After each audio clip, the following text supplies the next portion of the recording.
कुंवारेपन में एक बार चाहे लड़का हो चाहे लड़की हो, सबका एक बार बुद्धि जरूर भ्रष्ट होत है।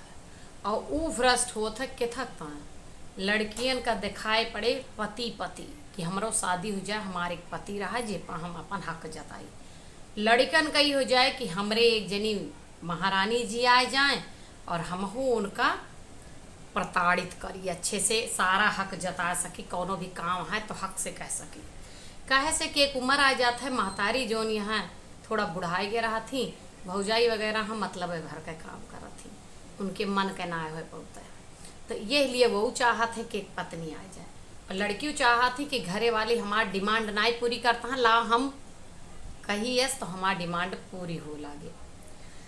ये चीज़ सोचत रही कब शादी हो, और जब शादी हो जात ना तो एक समय ये आ जाता है कि वह सोचे कुछ देर ही नज़र के आगे सट जाए, कुछ देर हम नज़र के आगे सट जाए। कभी बहरे चला जाए लड़की सोचे, और पति सोचे कभी थोड़ी देर का सो जाए या कहूँ दूसरी जगह चली जाए, सुकून से जी ली। तो यह लिए एक बार बुद्धि जरूर भ्रष्ट हुआ था।